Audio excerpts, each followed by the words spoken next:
मकर संक्रांति की शुरुआत कैसे हुई, आखिर क्यों मनाया जाता है ये पर्व? आज मैं आपको एक ऐसी कहानी सुनाने जा रहा हूं जो सदियों पुरानी है, जो हमारी संस्कृति की नींव में बसी है, जो हर साल जनवरी के महीने में पूरे भारतवर्ष में अलग अलग नामों से मनाई जाती है। ये कहानी है मकर संक्रांति की, जिसके पीछे छिपे हैं अनगिनत रहस्य, अनकही भावनाएं और अटूट विश्वास के धागे। ये सिर्फ एक त्योहार नहीं है, बल्कि ये है सूर्य देव की उस पवित्र यात्रा की गाथा जो अंधकार से प्रकाश की ओर, दक्षिण से उत्तर की ओर, मृत्यु से जीवन की ओर बढ़ती है। यह है उस दिन की कथा जब स्वयं भगवान सूर्य नारायण धनु राशि से निकलकर मकर राशि में प्रवेश करते हैं। नमस्कार प्यारे दर्शकों, मैं अर्जुन एक बार फिर आपका हार्दिक स्वागत करता हूं आपके अपने चैनल विद्या ज्ञान सागर में। दोस्तों, आज हम एक नई कहानी और एक नया वीडियो लेकर आपकी सेवा में उपस्थित हुए हैं। आज की कथा अत्यंत ज्ञानवर्धक और प्रेरणादायक है। कथा शुरू करने से पहले आपसे एक विनम्र निवेदन है। शास्त्रों में कहा गया है कि अधूरी छोड़ी गई कथा दुख और पाप का कारण बनती है, इसलिए इसे अंत तक अवश्य सुने। और अगर आप अपनी माँ से सच्चा प्रेम करते हैं तो इस वीडियो को लाइक करें, हमारे चैनल को सब्सक्राइब करें और कमेंट में माँ लिखकर अपना समर्थन दें। तो आइए बिना किसी विलंब के आरंभ करते हैं आज की प्रेरणादायक कथा। बहुत पुराने समय की बात है, जब देवता और असुर, ऋषि और मुनि इस धरती पर विचरण करते थे। उन दिनों स्वर्गलोक में एक महान चिंता व्याप्त थी।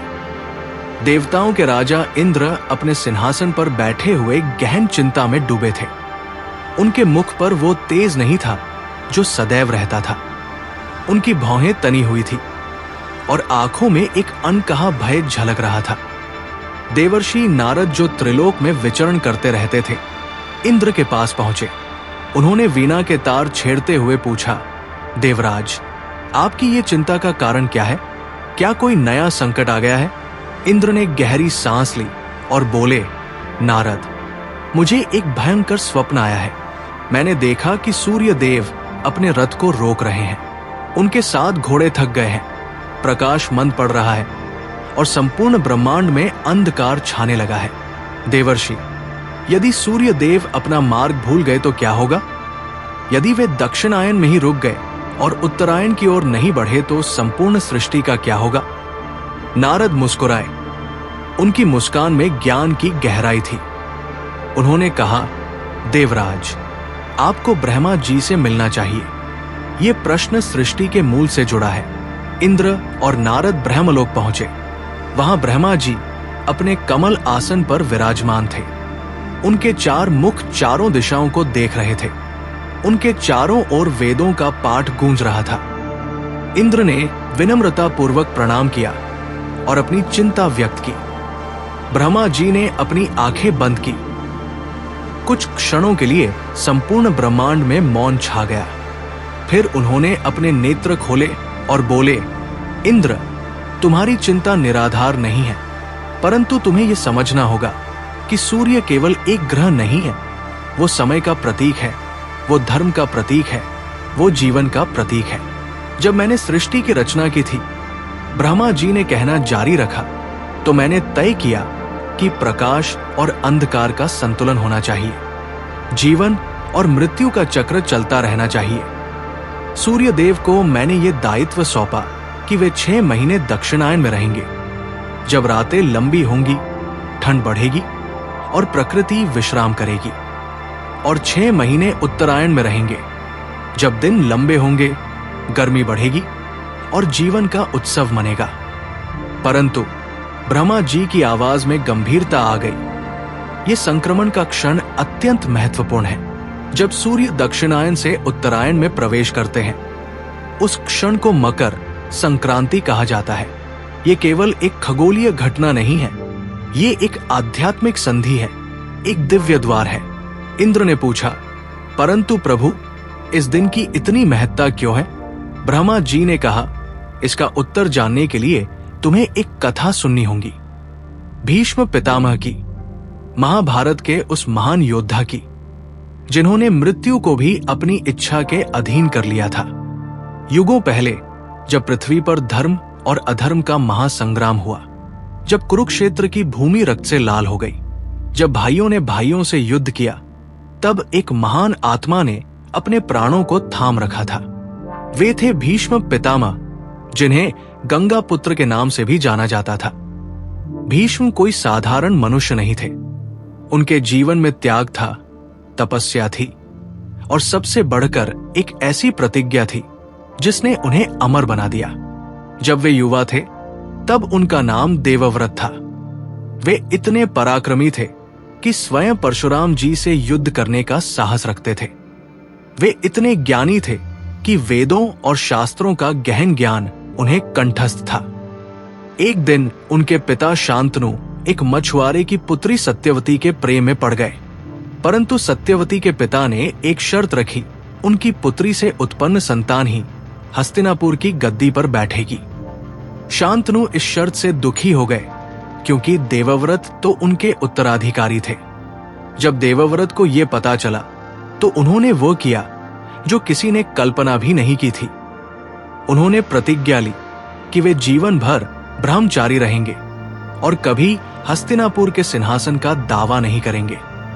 ये प्रतिज्ञा इतनी भयंकर थी, इतनी कठोर थी कि स्वर्ग से पुष्पों की वर्षा हुई और आकाशवाणी हुई, आज से तुम्हारा नाम भीष्म होगा, क्योंकि तुमने भीषण प्रतिज्ञा ली है। देवताओं ने प्रसन्न होकर उन्हें वरदान दिया, तुम्हें इच्छा मृत्यु का वरदान है। जब तक तुम चाहोगे मृत्यु तुम्हें स्पर्श नहीं कर सकेगी। उस दिन देवव्रत ने जो त्याग किया वो केवल सिंहासन का त्याग नहीं था। उन्होंने अपने प्रेम का त्याग किया, अपने परिवार का त्याग किया, अपने भविष्य का त्याग किया। उन्होंने वो सब कुछ त्याग दिया जो एक युवा पुरुष की इच्छा हो सकती है। और ये सब क्यों? केवल अपने पिता की खुशी के लिए, केवल अपने पिता के प्रेम के लिए। ये था भीष्म का त्याग, ये था भीष्म की तपस्या, और यही था भीष्म का दुख भी, क्योंकि जीवन भर उन्हें अकेलापन सहना पड़ा, जीवन भर उन्हें अपनी प्रतिज्ञा के बंधन में रहना पड़ा। समय बीता, हस्तिनापुर में कौरव और पांडवों के बीच विवाद बढ़ता गया। धृतराष्ट्र अपने पुत्रों के प्रति अंधे प्रेम में डूबे रहे, दुर्योधन का घमंड बढ़ता गया, पांडव अपने धर्म पर अटल रहे, और अंततः वो दिन आया जब युद्ध अपरिहार्य हो गया। भीष्म पितामह के सामने सबसे बड़ा संकट आया। एक ओर थे पांडव जो धर्म के पक्ष में थे, जो न्याय के लिए लड़ रहे थे। दूसरी ओर थे कौरव जो अधर्म के मार्ग पर थे, परंतु हस्तिनापुर के सिंहासन पर बैठे थे। भीष्म ने अपनी प्रतिज्ञा में हस्तिनापुर के सिंहासन की रक्षा करने का वचन दिया था, इसलिए उन्हें कौरवों की ओर से लड़ना पड़ा। ये उनके जीवन की सबसे बड़ी त्रासदी थी।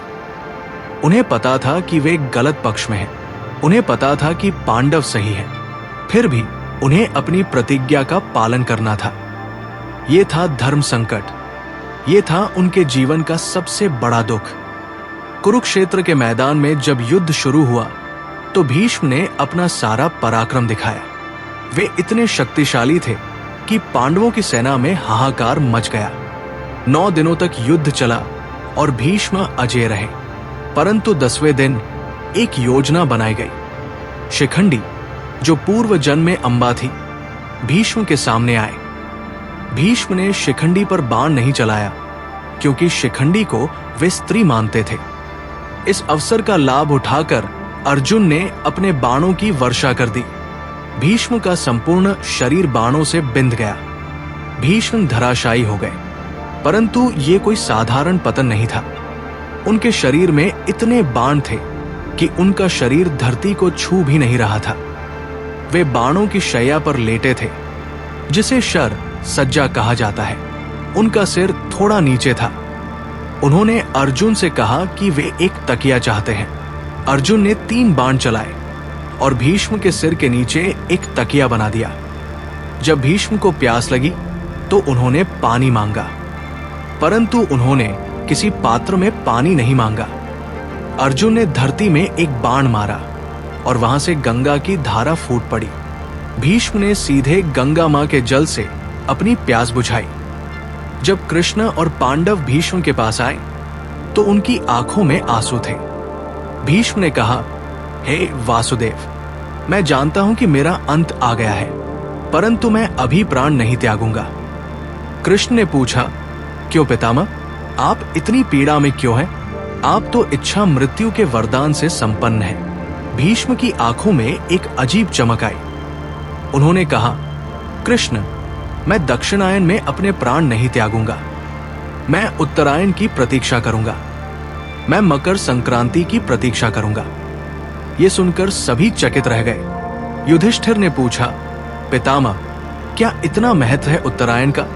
भीष्म पितामह ने अपनी आंखें बंद की। उनके मुख पर पीड़ा थी, परंतु उनकी वाणी में दृढ़ता थी। उन्होंने कहा, सुनो युधिष्ठिर, सुनो अर्जुन, सुनो द्रौपदी, सुनो सभी जो यहां एकत्रित हैं। मैं तुम्हें बताता हूं कि क्यों उत्तरायण इतना पावन है। जब सूर्य देव दक्षिणायन में रहते हैं, भीष्म ने कहना शुरू किया, तो वो पितृलोक का समय होता है।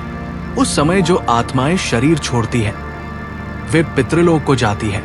वे पुनः जन्म के चक्र में फंसी रहती हैं। परंतु जब सूर्य देव उत्तरायण में प्रवेश करते हैं, तो वो देवलोक का मार्ग खुलता है।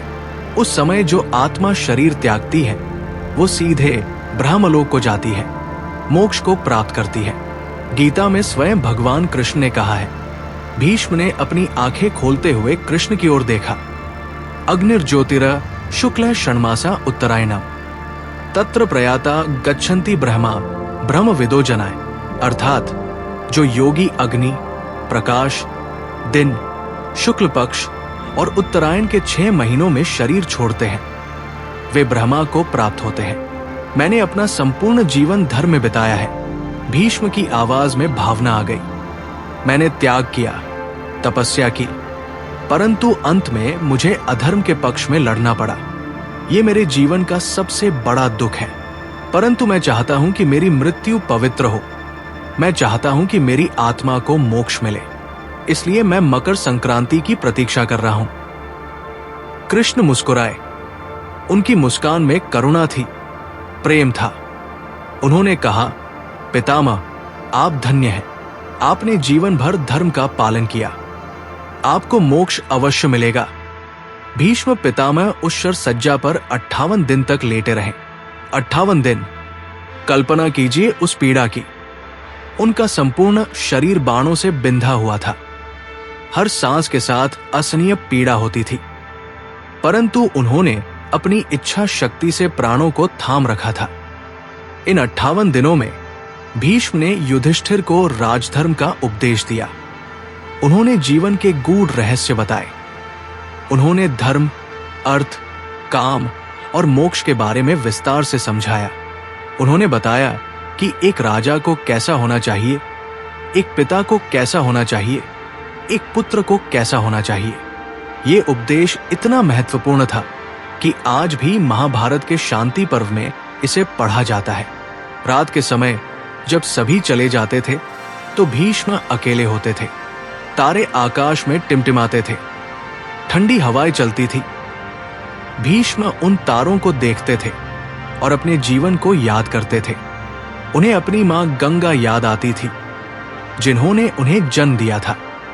उन्हें अपने पिता शांतनु याद आते थे, जिनके लिए उन्होंने सब कुछ त्याग दिया था। उन्हें अपना युवावस्था याद आता था, जब वे स्वतंत्र थे, जब उन्होंने अपने भविष्य की कल्पना की थी। एक रात जब ठंड बहुत बढ़ गई थी, तो भीष्म ने आकाश की ओर देखा और कहा, हे सूर्य देव, मैं आपकी प्रतीक्षा कर रहा हूं। मैं जानता हूं कि आप धीरे धीरे दक्षिण से उत्तर की ओर बढ़ रहे हैं। मैं जानता हूं कि वो शुभ दिन आने वाला है। मैं इस पीड़ा को सहन कर सकता हूं। मैंने जीवन भर कठिनाइयों का सामना किया है। ये मेरी अंतिम परीक्षा है। हर दिन सूर्य उदय होता और अस्त होता। हर दिन भीष्म अपने प्राणों को संभाले रखते। उनकी इच्छा शक्ति इतनी प्रबल थी कि मृत्यु उनके पास आती, परंतु उन्हें छू नहीं सकती थी। ये था भीष्म का तप। ये था भीष्म की साधना। अंततः वो दिन आया, मकर संक्रांति का दिन। सूर्य देव ने दक्षिणायन से उत्तरायण में प्रवेश किया। उस दिन की सुबह कुछ अलग थी। हवा में एक विशेष सुगंध थी। आकाश स्वच्छ था। सूर्य की किरणें सोने के समान चमक रही थी। भीष्म पितामह ने अपनी आंखें खोली। उन्होंने सूर्य की ओर देखा और मुस्कुराए। उनकी मुस्कान में शांति थी, संतोष था। वे जानते थे कि उनकी प्रतीक्षा समाप्त हो गई है। कृष्ण, पांडव और अन्य सभी भीष्म के पास एकत्रित हो गए। भीष्म ने युधिष्ठिर से कहा, राजन, आज का दिन अत्यंत पवित्र है। आज सूर्य देव ने उत्तरायण में प्रवेश किया है। आज से दिन बड़े होने लगेंगे। आज से प्रकाश बढ़ने लगेगा। आज से जीवन का उत्सव प्रारंभ होगा। इस दिन को याद रखना। भीष्म की आवाज में गंभीरता थी। इस दिन तिल और गुड़ का दान करना। तिल काले होते हैं, जो पाप के प्रतीक है, और गुड़ मीठा होता है, जो पुण्य का प्रतीक है। जब तुम तिल और गुड़ को मिलाकर दान करोगे, तो इसका अर्थ है कि तुम अपने पापों को पुण्य में परिवर्तित कर रहे हो। इस दिन गंगा स्नान करना। भीष्म ने कहा, मेरी मां गंगा पवित्र है। उनके जल में स्नान करने से सभी पाप धुल जाते हैं। इस दिन दान करना, पुण्य करना और सूर्य देव की आराधना करना। भीष्म ने फिर कृष्ण की ओर देखा। उन्होंने कहा, कृष्ण, मैं जानता हूं कि तुम साक्षात नारायण हो। मैं जानता हूं कि ये सब तुम्हारी लीला है। मैं धन्य हूं कि मुझे तुम्हारे दर्शन मिले। कृष्ण ने कहा, पितामह, आप स्वयं धर्म के प्रतीक हैं। आपका जीवन त्याग का उदाहरण है। आज आप अपने गंतव्य की ओर जाएंगे। भीष्म ने अपनी आंखें बंद की। उन्होंने गहरी सांस ली। उन्होंने अपने जीवन को याद किया, अपने बचपन को, अपने युवावस्था को, अपनी प्रतिज्ञा को, अपने संघर्ष को, अपनी विजय को, अपनी पराजय को। सब कुछ उनके मन में आया और चला गया, जैसे नदी में लहरें आती हैं और चली जाती है। फिर उन्होंने अपने प्राणों को मुक्त कर दिया। उनकी आत्मा ने शरीर को छोड़ दिया। उस क्षण आकाश में दिव्य प्रकाश फैल गया। देवताओं ने पुष्पों की वर्षा की। गंधर्वों ने गीत गाए। अप्सराओं ने नृत्य किया। भीष्म की आत्मा सूर्य के प्रकाश के साथ ऊपर उठने लगी।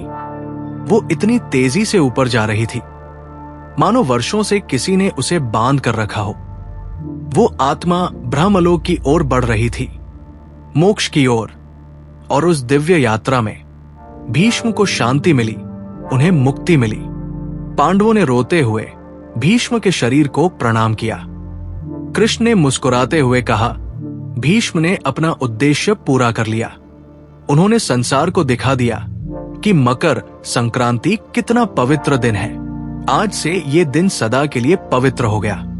आज के दिन लोग तिल गुड़ के लड्डू बनाते हैं और एक दूसरे को देते हैं। वे खिचड़ी बनाते हैं और दान करते हैं। वे गंगा में स्नान करते हैं। वे पतंग उड़ाते हैं और सबसे बढ़कर वे संकल्प लेते हैं कि वे अपने जीवन में सकारात्मक बदलाव लाएंगे। तो आइए इस मकर संक्रांति पर हम संकल्प लें। हम वचन देते हैं कि हम अंधकार से प्रकाश की ओर बढ़ेंगे। हम वचन देते हैं कि हम अज्ञान से ज्ञान की ओर बढ़ेंगे। हम वचन देते हैं कि हम बुराई से अच्छाई की ओर बढ़ेंगे। हम वचन देते हैं कि हम मृत्यु से अमरत्व की ओर बढ़ेंगे। यही है मकर संक्रांति का अंतिम संदेश। यही है इस अमर कथा का सार। मकर संक्रांति की अमर कथा यही समाप्त होती है, परंतु इसका संदेश कभी समाप्त नहीं होगा। ये युगों युगों तक, पीढ़ियों पीढ़ियों तक चलता रहेगा। यही है मकर संक्रांति। यही है जीवन। यही है सत्य। शांति शांति शांति।